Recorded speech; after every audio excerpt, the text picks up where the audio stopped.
അങ്ങനെ ടീച്ചർ ഓരോരാളെയും പരിചയപ്പെട്ട് ബെല്ലടിച്ചപ്പോൾ പോയി. ഫാഹു അവനോട് സംസാരിച്ചപ്പോൾ ചെറുതായി ചിരിച്ചുകൊണ്ട് മറുപടി പറഞ്ഞു നിർത്തിയവൻ. ഓഹ് ഭാഗ്യം, ആ മുഖത്ത് പുഞ്ചിരിക്ക് വിടരും തന്നോട് മാത്രമാണ് ചിരിക്കാൻ വയ്യാത്തെന്നോർത്ത് അവൾക്ക് കുശുമ്പ് തോന്നി.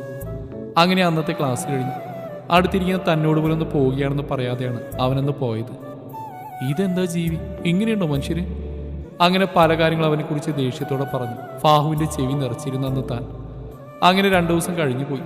ഫാഹുവിനോട് എന്തെങ്കിലുമൊക്കെ മിണ്ടും, പക്ഷെ അടുത്തിരിക്കാൻ തന്നോടും സംസാരിക്കില്ല. ഐഷുവിനോട് പോലും എന്തെങ്കിലുമൊക്കെ സംസാരിക്കുന്ന കാണാം, പക്ഷേ തന്നെ മാത്രം നോ മൈൻഡ്. ക്ലാസ്സിലെ എല്ലാവരോടും അവൻ എന്തെങ്കിലുമൊക്കെ സംസാരിക്കും, അത് അങ്ങോട്ട് ചെന്ന് മിണ്ടിയാൽ മാത്രം.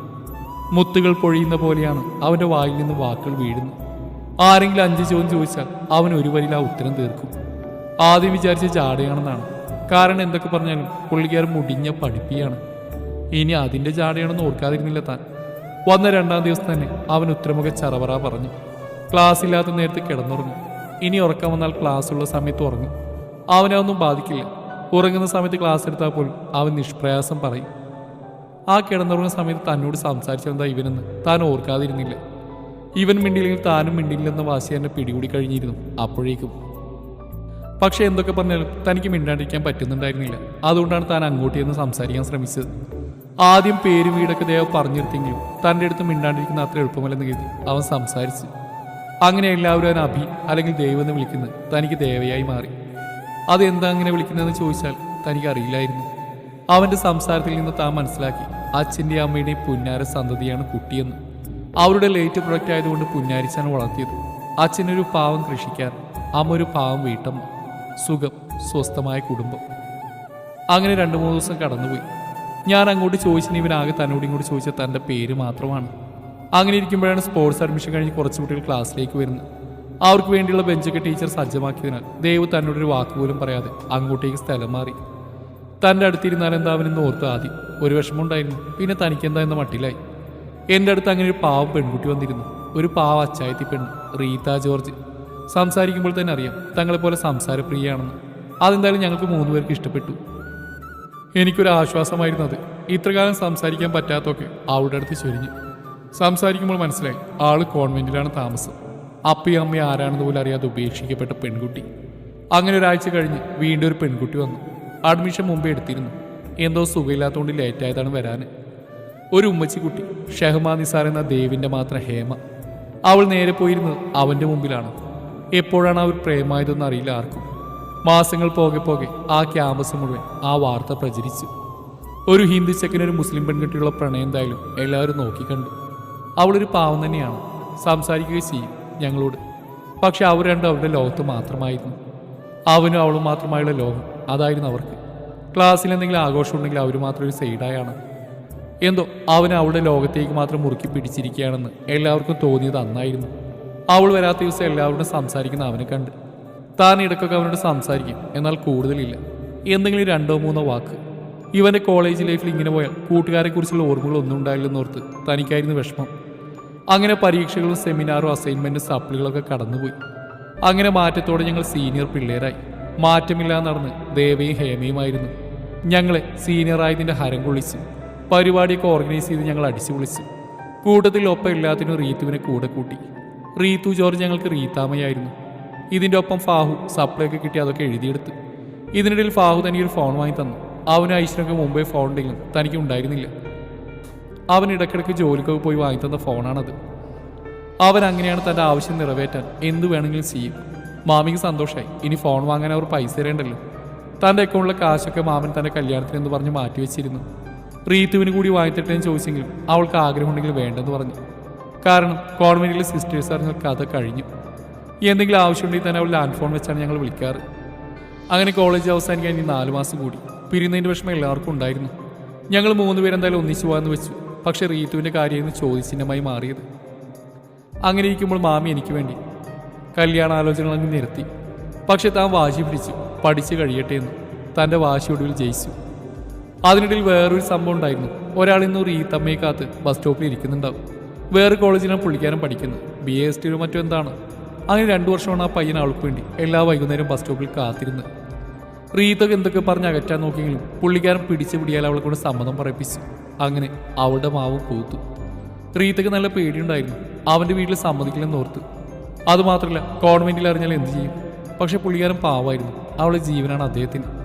അങ്ങനെ അവളുടെ പ്രേമവും ഞങ്ങളുടെ ക്ലാസ്സിൽ പാട്ടായിരുന്നു. കാരണം ആ ബസ് സ്റ്റോപ്പിൽ വെച്ച് പുള്ളിക്കാരൻ അറിയാത്ത ആരും ഉണ്ടായിരുന്നില്ല. അങ്ങനെ കോളേജ് അവസാനിച്ചു. പക്ഷേ ദേവിനും ഹേമക്കും ഞങ്ങളുടെ ലോകത്തില്ലാത്തതിനാൽ ഒരു വിഷമം ഉണ്ടായിരുന്നില്ല. പലരും പല ദിക്കിലേക്ക് ചേക്കേറി. ഞാൻ ടീച്ചിങ്ങിലേക്കും ഫാഹു ഐഷു MBA പഠനവും റീത്ത PSC കോച്ചിങ്ങിനും പോയി. ഇടയ്ക്കൊക്കെ വിളിക്കുമായിരുന്നു റീത്താക്ക്. അപ്പോൾ പറഞ്ഞു അവളുടെ പുള്ളിക്കാരൻ പോലീസ് ടെസ്റ്റൊക്കെ എഴുതിയെടുത്തു എന്ന. ഫാഹു വീടിൻ്റെ തൊട്ടപ്പുറമായതിൽ ഇടയ്ക്കൊക്കെ ഒന്ന് കാണും. അങ്ങനെ ഒരു വർഷം കഴിഞ്ഞുപോയി. റീത്തുവിനെ വിളിച്ചിട്ട് കിട്ടാത്തതുകൊണ്ടാണ് ഞങ്ങൾ 3 പേരും കോൺവെന്റിലേക്ക് അന്വേഷിച്ചിറങ്ങിയത്. പക്ഷേ റീത്തുവിൻ്റെ കൂട്ടുകാരെന്ന് പറഞ്ഞപ്പോൾ ഞങ്ങൾ ഗേറ്റിൻ്റെ അകത്തേക്ക് പോലും വിട്ടില്ല. കാര്യങ്ങൾ സെക്യൂരിറ്റി ചേട്ടൻ വഴി അന്വേഷിച്ചറിഞ്ഞപ്പോഴാണ് പെണ്ണാരുടെ കൂടെ ചാടിപ്പോയി എന്നറിഞ്ഞത്. അവൾ കഴിഞ്ഞ പ്രാവശ്യം വിളിച്ചപ്പോൾ പറഞ്ഞതാണ് ഒരു കൂട്ടിൽ വന്ന് പെണ്ണന്വേഷിച്ച് വന്നെന്നും ഇവിടെ എല്ലാവർക്കും സമ്മതാണെന്നൊക്കെ. അപ്പോൾ തന്നെ വിചാരിച്ചു അവൾക്ക് ഇഷ്ടപ്പെട്ട ആളുമായിട്ട് ജീവിതം തുടങ്ങിയെന്ന്. അയാളുടെ നാട് വരെ ഫാഹു പോയെങ്കിലും അയാൾ ഏതോ പെങ്കൊച്ചിനൊപ്പം നാട് വിട്ടു എന്നാണ് അറിയാൻ കഴിഞ്ഞത്. ഒരുപാട് അന്വേഷിച്ച് ഞങ്ങൾ കഴിയും ഇത്, പക്ഷേ ഒന്നും കണ്ടെത്താനായില്ല. അങ്ങനെ മാസങ്ങൾ കടന്നുപോയി. ഇടയ്ക്കൊക്കെ മുമ്പ് പഠിച്ചവരെയൊക്കെ കണ്ടു. പക്ഷേ ദേവിനെയും ഹേമയും കുറിച്ച് ആർക്കും അറിയില്ലായിരുന്നു.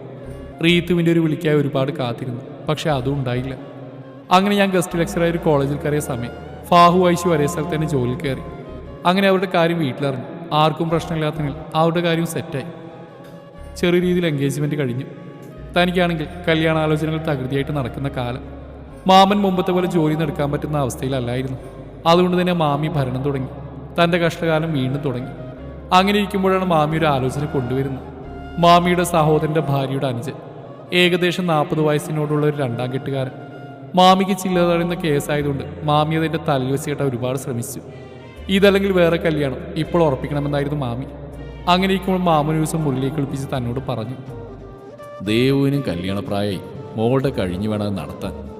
നാളെ ഒരു കൂട്ടർ വരും, മോൾ അതിന് സമ്മതിക്കണം. അല്ലെങ്കിൽ മാമി ആ 2ാം കെട്ടുകാരൻ്റെ തലയിൽ വെക്കും മോള്. അതിന് തലയാട്ടി സമ്മതിച്ചു.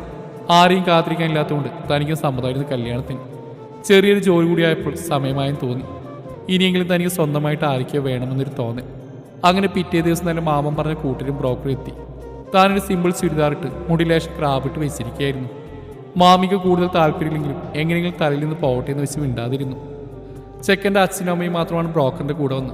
ചെക്കൻ പോലീസിലാണെന്നും എന്തോ മീറ്റിങ്ങുകൾ കൊണ്ട് വരാൻ പറ്റില്ല പോലും. അമ്മക്കും അച്ഛനും ഇഷ്ടമായാൽ അയാളും കാണാൻ വരുമെന്നാണ് പറഞ്ഞത്. ഒരു കോട്ടൺ സാരി ഉടുത്ത് അധികം സമയങ്ങളില്ലാതെ നല്ല ഐശ്വര്യം തുളുമ്പുന്ന മുഖമുള്ളൊരമ്മ. മുഖത്ത് പുഞ്ചിരി തന്നെയാണ് എപ്പോഴും. അതുപോലെ തന്നെയായിരുന്നു അച്ഛൻ, ഒരു സാധു. പുഞ്ചിരിച്ചുകൊണ്ട് തന്നെയാണ് സംസാരം. തൻ്റെ കാര്യങ്ങളൊക്കെ മാമൻ പറഞ്ഞതും ആ അമ്മ തന്നെ ചേർത്തിരുത്തി പറഞ്ഞു, അതിനെന്താ, സ്വന്തമായിട്ടേ കാണുള്ളൂ. ഒരു മകളില്ലാത്ത സങ്കടം ഇവളെ കണ്ടപ്പോഴാണ് മാറിയത് എന്ന്. അങ്ങോട്ട് വരാൻ ഒരുങ്ങിക്കോ എന്ന് പറഞ്ഞ് തൻ്റെ നെറ്റിൽ ഉമ്മ തന്നിട്ടാണ് പോയത്. അച്ഛനും ചേർത്ത് പിടിച്ചു. എന്തോ തനിക്ക് ഒരുപാട് സന്തോഷം തോന്നി. താനവരുടെ കുടുംബത്തിൻ്റെ ഭാഗമാവുന്ന ഓർത്ത്. ഇങ്ങനെ ഒരു അച്ഛൻ്റെയും അമ്മയുടെയും മകൻ ഒരിക്കലും മോശമാവില്ലെന്ന് തന്നെ വിശ്വസിച്ചു. ചെറുക്കൻ്റെ ഫോട്ടോ മാമൻ്റെ കയ്യിൽ കൊടുത്തെങ്കിലും താൻ കണ്ടില്ല.